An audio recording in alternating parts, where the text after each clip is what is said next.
So these are the ingredients for the meal that we'll be cooking today. For the Mincey rice pot, you won't be surprised to learn that there's beef mince and rice. That's a massive packet of beef mince. You only need about half of this, but this will feed a good, hungry family of 4 and provide leftovers. We've got about 250 grams of long grain easy cook rice. We have probably a couple of 100 grams of mushrooms there. That's more than you need, but we happen to like mushrooms and I had some left, so it was easier to just pop them all in. We have salt and pepper. We have very lazy garlic, which I absolutely love. I think it works out very economically. It's all chopped up already and it will sit in your fridge for weeks, staying nice and fresh, so you can just pop it in any dinner that you like. We also have a pint of beef stock, 2 tablespoons of tomato puree, 1 chopped up pepper, any colour you like. I happen to have this strangely orangey, yellowy, greeny one left, so that's the one I'm using.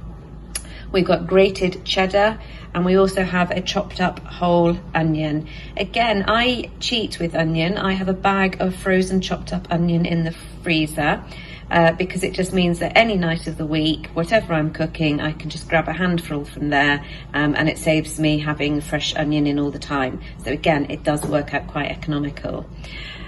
Those are the core ingredients, but what I also tend to do is sneak in extra veg if I've got it. So I had half a tin of sweet corn left, so that will be going in, and I've also found some frozen spinach in the bottom of the freezer, so I'll pop a couple of those in. So they will not get noticed amongst all the other ingredients, so just don't tell my children I've snuck them in. Okay, so for the first step, I've put some oil into the bottom of a heavy base pan. I've got the heat up very high and I've tipped all of that mince in and I'm gently breaking it up, and you can see it's starting to go a lovely brown colour. Okay, so after 3 or 4 minutes, all that mince is lovely and browned off. And you're soon going to realise why I love this recipe, because now is the time where you just bung everything else in. So in goes all of the onion, in goes all of the pepper, in go the mushrooms. This is where we sneak those extra veg in too.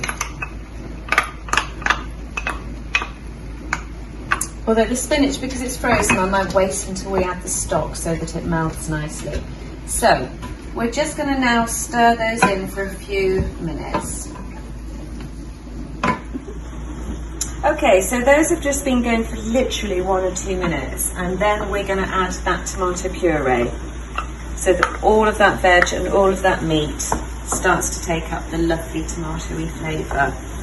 And now I'm going to just be gently stirring for about 5 minutes until some of those veg soften. Okay, so that's been cooking gently for about 5 minutes now, and I'm just going to turn down to a medium heat. This is when you would add your garlic. You only need a teaspoon, because 1 teaspoon is about the equivalent to 1 clove of garlic. Don't know how, but there are no clean teaspoons in the drawer, so I'm just going to guess with this, so it might end up very, very garlicky. So I'm going to go for about that much and pop that in there. Again, we'll give that a good stir through and then cook it on a medium heat for about another minute. Okay, so we're just getting to the part where we're going to add the rice, and we just pop all of that in now and gently stir it through. We're going to cook that for about 3 or 4 minutes so that the rice goes very clear and is stirred in beautifully with all those mushrooms and vegetables and mince. It's also the time that I'm going to put in seasoning. If you cook rice quite often, you know that it does seem to improve the flavour with a generous serving of salt, so pop that in. We also love pepper, so I don't know, 3 or 4 stirs or a little bit of a shake, but if you like pepper, then add a little bit more in. Remember, you can easily put more in to your individual taste when it's served up on the plate. Okay, so that's been cooking for 3 or 4 minutes now, and if you look a little bit closer, you'll see that some of the rice has gone almost transparent. It's lost that sort of whiteness to it. At this stage, we're going to add the pint of stock.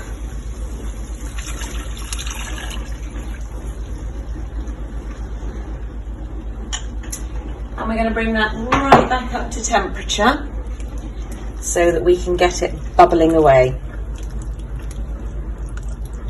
As soon as we get that temperature up, I'm going to add that frozen spinach, the secret spinach that I'm creeping in that the children don't know about.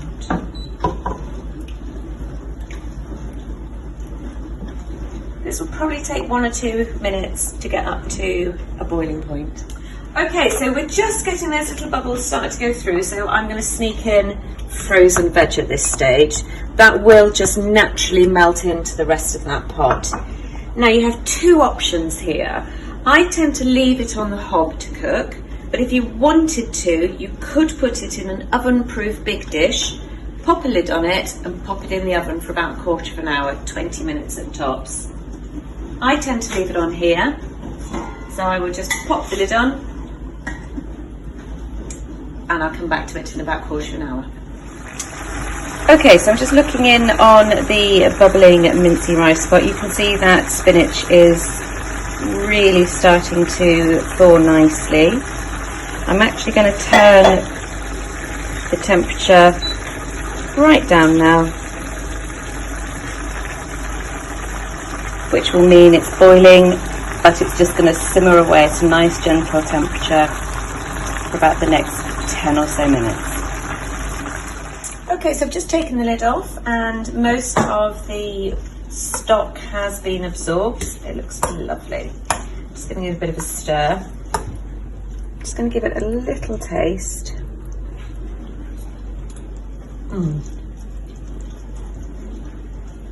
Because I've put so much more meat in than recommended, I might put another stock cube in there, and then it'll be absolutely perfect. Okay, so I've just thrown that extra stock cube in there. The final thing to do is just sprinkle that cheese over. There will still be some stock to evaporate, but that's absolutely fine. So you can actually turn this off now. If you've tried that rice and it tastes absolutely done, turn it off, pop that lid back on, go and find your bowl and your cutlery, whatever it is you need, and that cheese is just going to melt for a few moments whilst you get the rest of the bits ready that you need for dinner. Okay, so we've left that for a few minutes and look, that cheese is beautifully melted on the top there, so it's actually ready to serve up. If you wanted to, oh look at those strings of cheese, if you wanted to, you could put mozzarella on the top, or if you've got any parmesan, basically any cheese, just to melt in on the top there.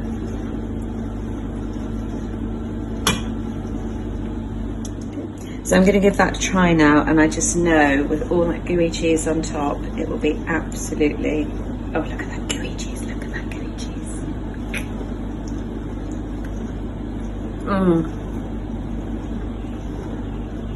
Such a cosy dinner to have, just lovely and healthy and easy.